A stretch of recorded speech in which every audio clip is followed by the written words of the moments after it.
বাংলা বলায় ভিন রাজ্যে অত্যাচারিত বাঙালি পরিযায়ী শ্রমিকরা তাদের ঘরে ফেরার বার্তা দিলেন মুখ্যমন্ত্রী মমতা বন্দ্যোপাধ্যায়, দিলেন কর্মসংস্থানের প্রতিশ্রুতি। পরিযায়ী শ্রমিক যারা আছেন তাদের পরিবারদের বলছি, ওদের বলুন চলে আসতে।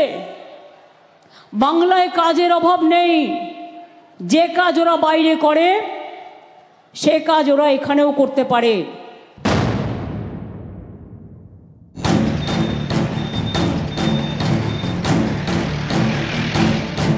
আমরা তো ধমকাছিল, আমরা কেমন ডরাবো? আমরা ডরাবো না, আমরা তো হিন্দুস্তানি নাগরিক।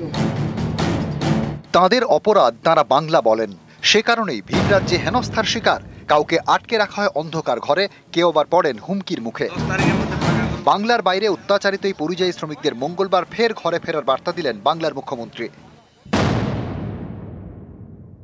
আমরা কর্মশ্রী প্রকল্প করেছি এবং আমি বলছি পরিযায়ী শ্রমিক যারা আছেন তাদের পরিবারদের বলছি, ওদের বলুন চলে আসতে।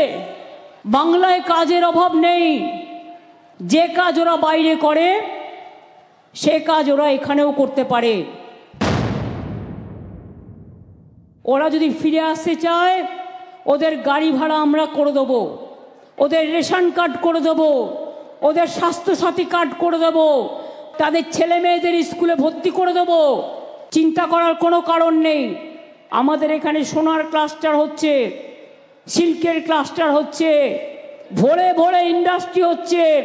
দেউচা পাঁচমিতেই 1 লক্ষ ছেলে মেয়ের কাজ হবে, ওদিকে সেল গ্যাস ফ্যাক্টরি। ভিন রাজ্যে হেনস্থার জেরে রীতিমতো আতঙ্কে বাংলার পরিযায়ী শ্রমিকরা দিল্লি হরিয়ানা থেকে দলে দলে ঘরে ফিরছেন তারা। সোমবার রাতে 3টি গাড়ি করে দক্ষিণ দিনাজপুরের বুনিয়াদপুরে ফেরেন বাংলার শ্রমিকরা। চোখে আতঙ্ক, সঙ্গী হতাশা। আমরা হরিয়ানা থেকে আসছি, ওখানে ভোটার কার্ড দেখছে, আইটি দেখছে, তাও মানছে না, ধরে নিয়ে পিটাচ্ছে। আমরা তো এটা গাড়িতে আসছি মোটামুটি 70 লোক।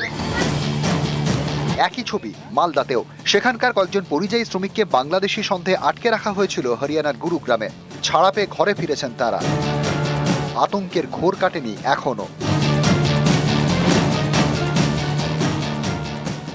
হুমকি দিয়েছিল বাংলাদেশিও আমরা পয়সা লুট কে লেগে যায়গা, এরকম বলছিল। হ্যাঁ, আমরাকে বাইরে যেতে দিতে কোথাও না। আমাদেরকে বলছে দুটা করে গুলি মারা দেনা, ধমকাচ্ছিল। আমরা তো ধমকাছিল, আমরা কেমন ডরাবো? আমরা ডরাবো না, আমরা তো হিন্দুস্তানি নাগরিক। বাংলার বাইরে বাঙালি পরিযায়ী শ্রমিকদের হেনস্থার প্রতিবাদে শুরু থেকেই সরব মমতা বন্দ্যোপাধ্যায়। পথেও নেমেছেন তিনি। এবার বার্তা ঘরে ফেরার। নিউজ 18 বাংলা।